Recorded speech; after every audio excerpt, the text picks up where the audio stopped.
উন্নয়ন বিভাগের মন্ত্রী হাই হাই হাতিদুরা উন্নয়ন বিভাগের ব্লক ডেভেলপমেন্ট অফিসার হাই হাতিদুরা উন্নয়ন বিভাগ রাস্তা আমাক লাগিবই রাস্তা আমাক ঠিক করে দিব লাগিবই রাস্তা আমাক ঠিক করে দিব লাগিবই মনসুর আলী হাতিদুরা মহাবিদ্যালয় জেনারেল সেক্রেটারি হয় আপোনালোকে চাই আছে আমার হাতিদুরা মহাবিদ্যালয় জন্মলগ্নের পৰা এই রাস্তাখন বহুত বেয়া হৈ আছে। এই রাস্তাখন আমার হাতিদুরা মহাবিদ্যালয় মন্দির শ্মশানঘাট মসজিদ সকলো অহা যাওয়ার বাট মাত্র এটাই বাট। এই রাস্তাটো ভারত স্বাধীন হওয়ার পাছৰে পৰা এই ৰাস্তাটো বহুত বেয়া অৱস্থাত আছে। আমি ছাত্ৰ ছাত্ৰী কলেজত অহা যোৱা কৰিব নোৱাৰোঁ। কেতিয়াবা অহা যোৱা কৰোঁতে আমাৰ ছাত্ৰ ছাত্ৰীসকলৰ ৰাস্তাত বাগৰি পৰি কাপোৰ কানি নষ্ট হৈ ক্লাছ কৰিব নোৱাৰে, বহুত অসুবিধাৰ সন্মুখীন হৈ আছে আমাৰ ৰাস্তাখন।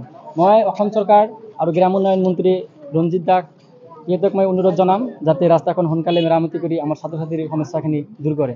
অকল বিদ্যালয় নহয়, মহাবিদ্যালয় নহয়, বিভিন্ন কাৰ্যালয় ইয়াত কিন্তু আছে। হয় হয়, কি কি কাৰ্যালয় আছে ইয়াত? আমাৰ ব্লক আছে, গাঁও পঞ্চায়ত আছে, লগতে আমাৰ মন্দিৰ মছজিদ আৰু অন্যান্য চৰকাৰী কাৰ্যালয়ো আছে। হাতিদুৰা বজাৰ আছে, লগতে সকলো ঠাইতে যোৱাৰ ৰাস্তা একমাত্ৰ ৰাস্তা এইটোৱেই ৰাস্তা, বেলেগ আৰু ৰাস্তা নাই। এই ৰাস্তাটো ইমান দিন ভাৰত স্বাধীন হৈছে কিমান চনত, ইমান দিন পাছতো এতিয়ালৈকে মেৰামতি হোৱা নাই। মইতো বহুত বিভাগীয় মন্ত্ৰী কি আহ্বান? বিভাগীয় মন্ত্ৰীক আহ্বান জনাম সোনকালে ৰাস্তাটো মেৰামতি কৰি আমাৰ ছাত্ৰ ছাত্ৰীসকলক অহা যোৱাৰ যিটো ৰাস্তাটো মেৰামতি কৰি দিয়ে যাম। হয় চাওক, আপোনালোকে দেখিছে আজি হাতিদুৰা মহাবিদ্যালয়ৰ ছাত্ৰ ছাত্ৰীসকলে আজি ওলাই আহিছে, এখন ধৰ্ণা কাৰ্যসূচী লৈছে। কিয়নো আপোনালোকে দেখা পাইছে যে হাতিদুৰা মহাবিদ্যালয়ৰ খুব ওচৰে এখন ৰাস্তা আছে। এই ৰাস্তাৰ একেবাৰে দুৰৱস্থা আছে। দীৰ্ঘদিন ধৰি এই ৰাস্তাখনৰ দুৰৱস্থাত এই অঞ্চলৰ ৰাইজে ভুগি আছে। লগতে আপোনালোকে দেখা পাইছে যে এই ৰাস্তাখনৰ খুব কম দূৰত 50ৰ পৰা 100 মিটাৰ দূৰত্বত আমাৰ ব্লক অফিচ আছে, লগতে পঞ্চায়ত অফিচ আছে, আৰু লগতে আমাৰ এইখনৰ যিখিনি আমাৰ হাতিদুৰা বজাৰ, এই বজাৰত দৈনন্দিন মিনিমাম 4,000 পৰা 5,000 মানুহ এই ৰাস্তা দি যোৱা অহা কৰিব লগা হয়। তো আমি দেখা পাইছোঁ যে বিভিন্ন সময়ত আমি ব্লক ডেভেলপমেণ্ট অফিচাৰকো আমি অৱগত কৰাইছিলোঁ, আৰু দেখা পাইছোঁ যে এই ৰাস্তাখিনিৰ মেৰামতি কৰি দিয়াৰ কাৰণে কোনো ধৰণৰ কাণসাৰ দিয়া নাই।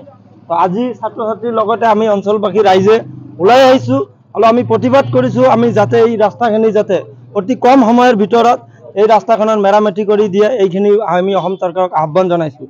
আৰু ধুবুৰী জিলা আয়ুক্ত মহোদয়ক মই অনুৰোধ জনাইছোঁ যাতে আপুনি কমচে কম অতি কম সময়ৰ ভিতৰত যাতে কমচে কম ৰিপেয়াৰিঙৰ ব্যৱস্থা কৰি দিয়ে, এইখিনি অনুৰোধ থাকিল। যদি ছাত্ৰ ছাত্ৰীৰ এই আহ্বান বা এই অনুৰোধ যদি বিভাগীয় মন্ত্ৰী ডাঙৰীয়া বা আমাৰ ধুবুৰী জিলা আয়ুক্ত মহোদয়ে যদি কোনো ধৰণৰ গুৰুত্ব নিদিয়ে, তেনেহ'লে আমি 1 সপ্তাহ 10 দিনৰ ভিতৰত আমি পথ অৱৰোধ কৰিবলৈ বাধ্য হ'ম। এইখিনি আমাক ছাত্ৰ ছাত্ৰীয়ে আমাক সহযোগ কৰিছে। আমি লগতে অঞ্চলবাসী ৰাইজ আমিও স্বতঃস্ফূৰ্তভাৱে আমি ছাত্ৰ ছাত্ৰীসকলক সহায় কৰিম। যিকোনো খবৰৰ বাবে যোগাযোগ কৰক 7099017330 আৰু 7099017110 নম্বৰত।